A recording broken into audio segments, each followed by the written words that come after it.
Hi, welcome to another installment of the OcoDBA Tutor. Today I will take you guys through basically how to create a service, delete service, Windows. Uh, it can be any service, but particularly Oracle services. Basically, and how to create listeners and listeners for a bit again to be able to basically connect to your Oracle service. So the first thing I'm going to do is I'm going to open up my command prompt. So I'll be doing this through command prompt, and so pretty much let me see. Oh yeah, I want to open. So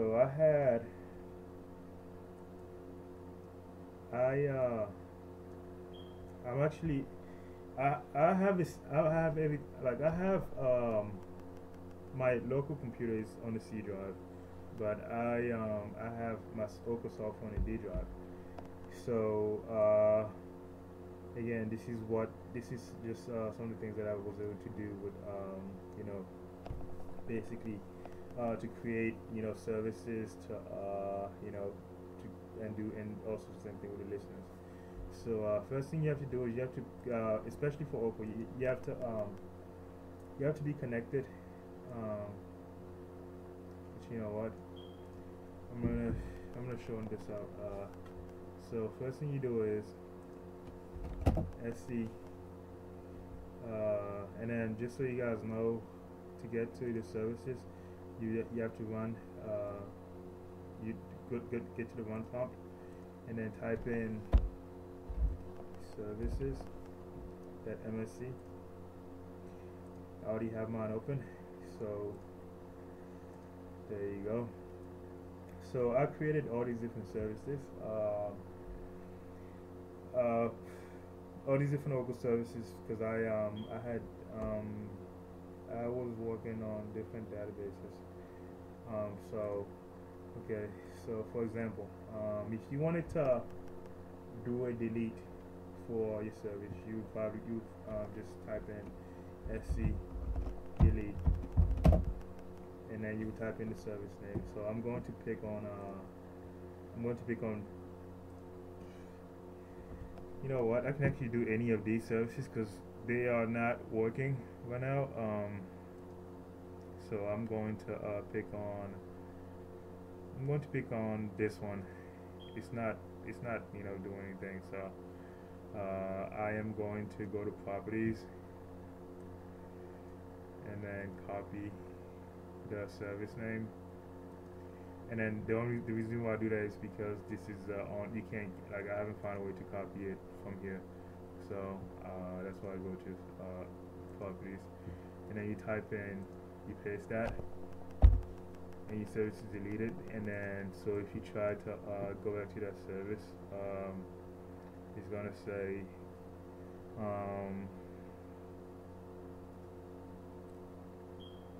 which one is it? Let's refresh this one.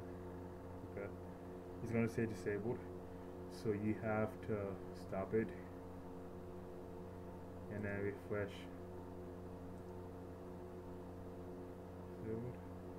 Yeah, that one is gone. So it was deleted. So I can also get rid of this one. So same thing. Right click, properties, copy the name, close it, type in sc delete, paste it. There you go. That service is gone. Refresh. There you go. Okay, so that's how you delete the services. So now, let's say you want to create a service. So this is where my second window comes in. So I was doing this earlier.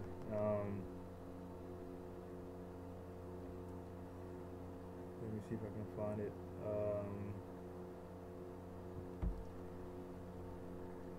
It should be sc create, but let me make sure. Item. Um,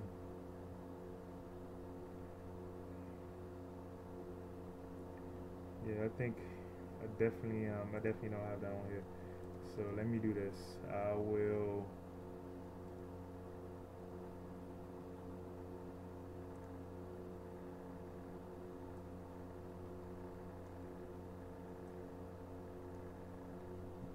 I will come here, and then I found a great website to be able to basically view all those steps. There you go. It should be this one.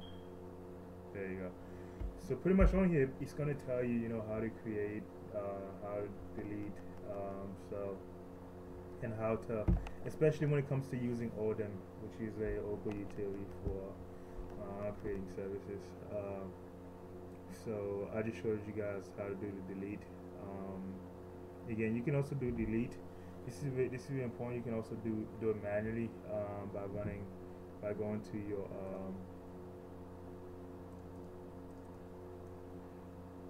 to your command, your run using the run command, and then going to regedit. So you can also do it that way. And then, so what I would do is I would actually take you guys to creating a listener. So basically, again, this is what it's going to look like. Let's see, create. I'm going to call mine because let me see what service I already have on here. Services, what do I have? I am going to create a listener. So let's go for, I'm going to go for ORCL listener number one. Okay, so I will do this. I will create.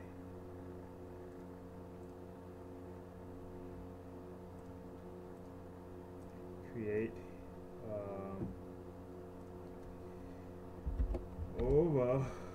Let me make sure I have that.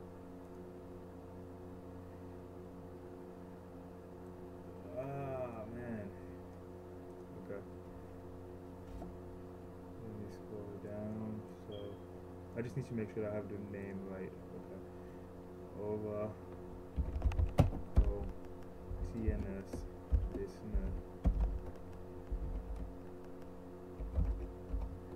ORCL1. And then let's go back to what it's going to say. So here you just have to point to your bin path, and the bin path is this executable file, the TNS listener executable file. So it's gonna vary based on where you installed your Oracle software, obviously. So for me, I had it in my D drive. So what I'm gonna do is I'm gonna go to my D drive, and then it's D. But pretty much just follow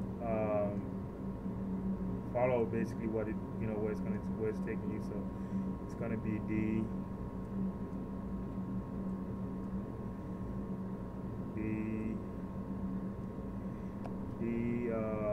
Let's go back. Go to product. DV1. Go to bin. And then the file that you're looking for is the TNSL. That's meant for TNS listener. So you can either type in this word into your window,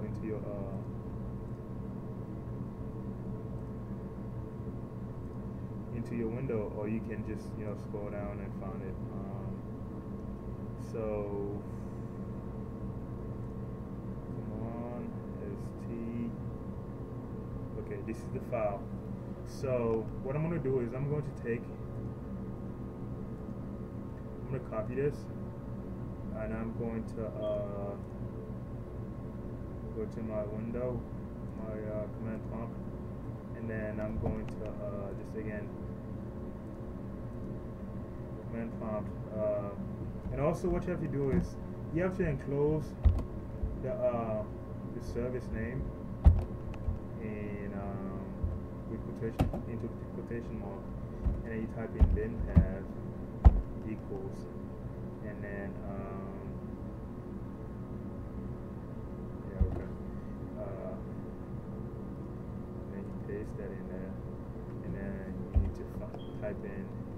is it TNSF. It's a very it's one of those things. It's one of those words you can't say, you know, multiple times.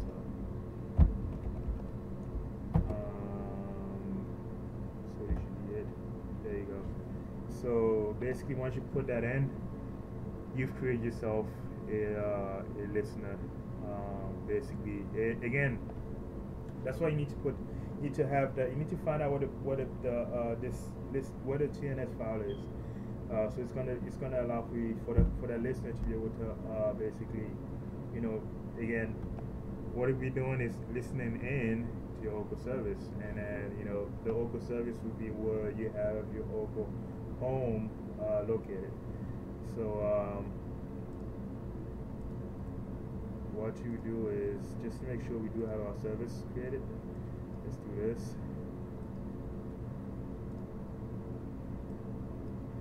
I'm gonna refresh, and then there you go. So we have ourselves a listener service created.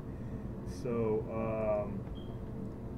remember, I told you to create a service, you have to put, again, this is very important, because if you don't put this in there, it's gonna throw out an error message. So you have to make sure you put that in there. So we've created a service, and then what I'm gonna do now is I'm going to create an actual Oracle service, which is different. So you can use the SC command, SC create, SC delete for the Oracle services and listener services. But when it comes to the Oracle software itself, it's very different. You have to rely on ODEM. ODEM is a utility especially, you know, used for Oracle software. Basically, you can, you know, create a new database. You know, assign a name to it. You know, assign a password. Pretty much. And then what you also do is you will it's going to be tied into your init software .org file. The reason why it's a software is that's usually where the software name is gonna be placed. So it's gonna be init, the software name that you assign to your Oracle software, and then that's gonna be the P file for your Oracle installation. Okay, so what we're gonna do now is we need to get to this ODEM file. This is in the executable file. So I also have that open, or I should have that open. So it's also gonna be in here. It should be on over.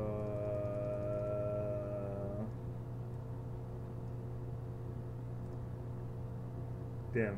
There you go.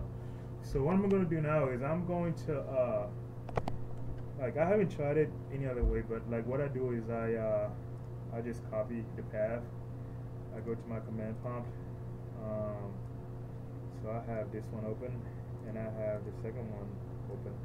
So what I'm going to do is I'm going to cd to that path. Bam. So, and if I do this, not that, but I'm gonna do this. I'm just gonna. So the thing about go to command prompt is that when you put in, so I just see to that path, right? So I'm actually in that path. So it's not gonna, it doesn't show it. But if you put in D, then you put in colon, it's gonna take you to the path that you already CD'd into.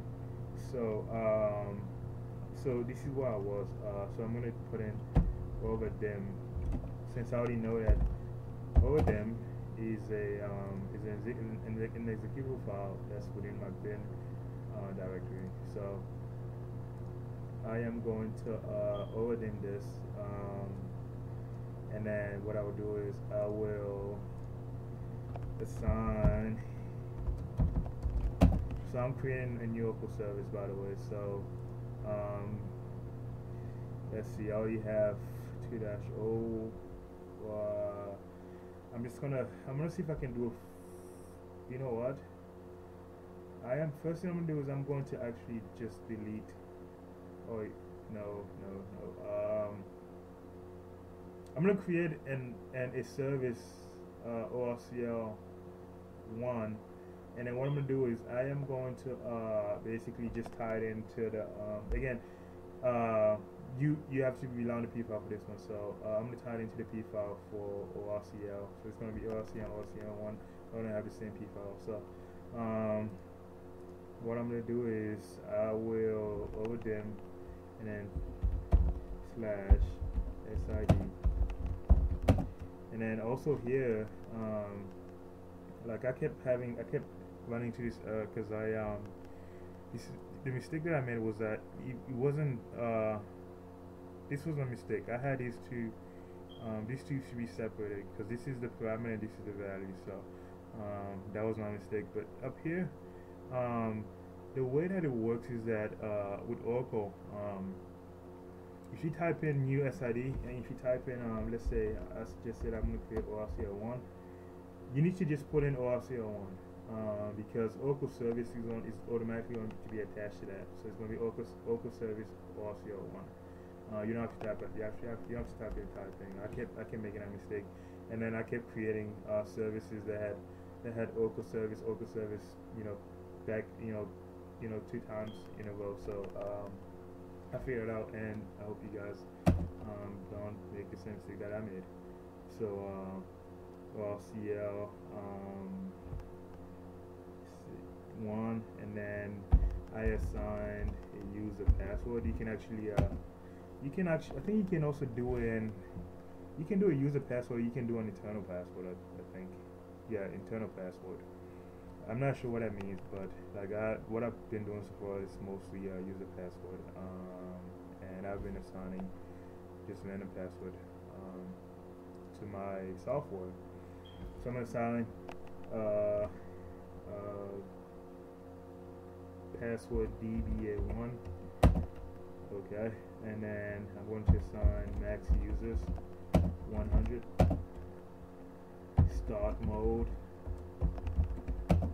automatic. Again, for start mode, you have you either have automatic or you have manual. So I think so A is for automatic, and I would say M would be for manual.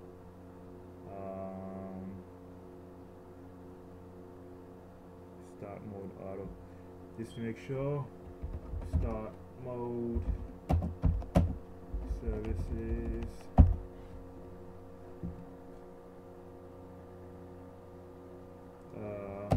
manual or automatic.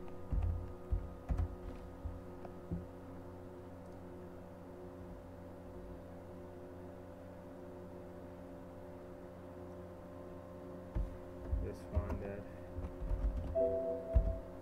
Auto. Let's see if I can do manual.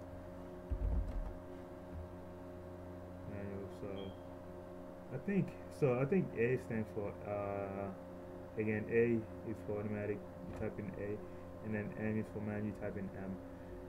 So what we do next is we have to pretty much start mode, we had to figure it out. And the next thing is we have to find the path for the P file. So what a P file is basically it stands for parameter file.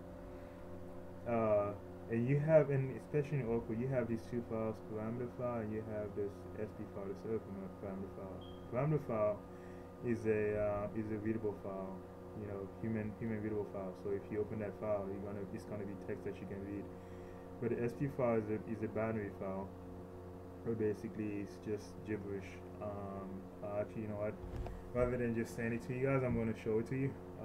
So if I was to open up this file and plus in Notepad++, this is what you're saying.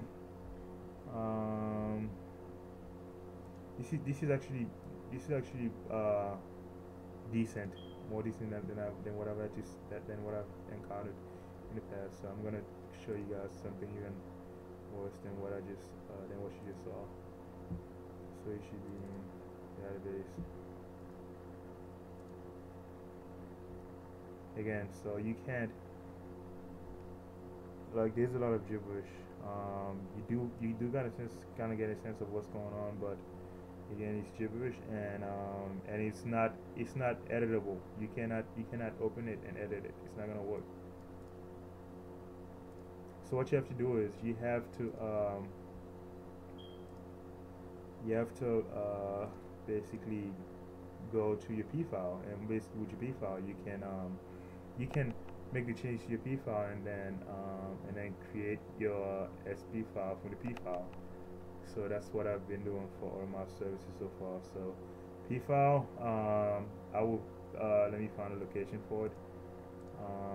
It should be, I said I was gonna do RCL and RCL1 with the same parameter file. So this is it. So I'm going to copy this, paste it,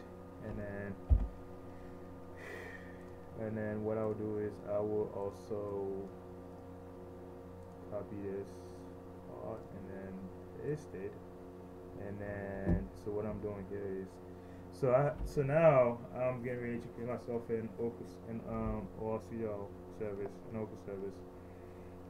So again, basically it's gonna be I'm gonna I have pretty much everything configured so far. I have the name, number of users, and location of the P file. So you have a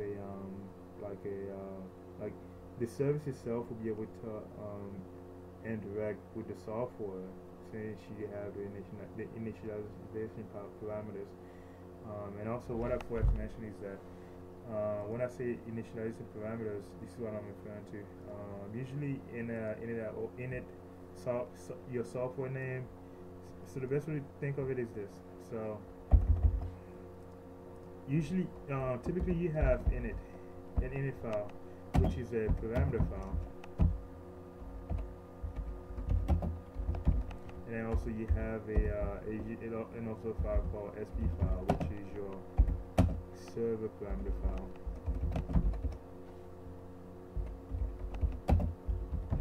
So with these two files, parameter file, remember I told you these can be edited and is human readable, and then this one cannot be edited and is not human readable.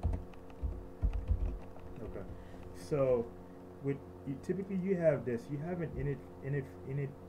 Usually it's an init.org file, and you have before you get to that org portion, you usually have your software name. Oracle software. Actually, you know what? I'll be your Oracle home name. Or you know what? Okay, Oracle software. So Oracle software name.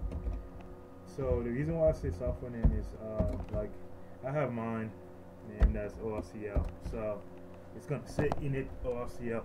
If you have yours named as ORCL1, it's gonna say init ORCL1.org. So you have this. This is where your Oracle software name goes. Okay, so what I'm gonna do is I'm going to get rid of all this.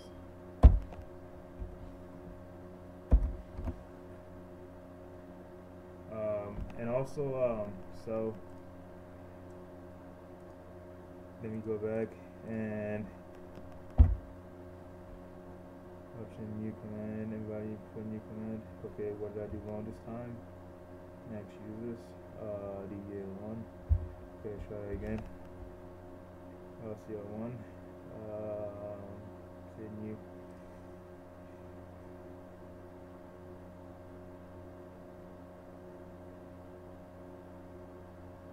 Over them.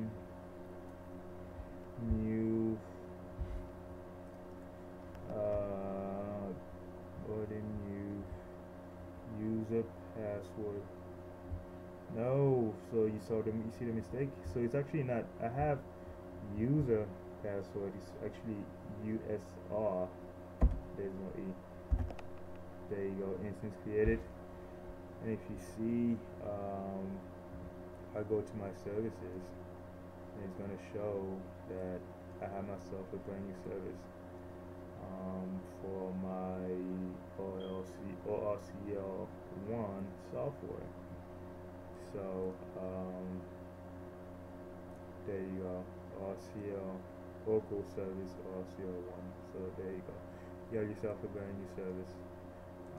So pretty much that's in terms of creating Oracle software services, that's what you have to do.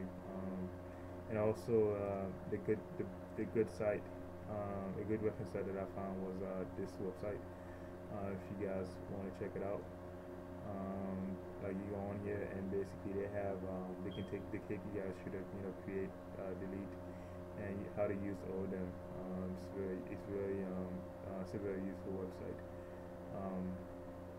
So okay, I am pretty much done here. I will basically I will upload videos on basically how to configure more in terms of your Oracle software. But this is it for now. Thanks a lot for watching. I hope to see you guys next time.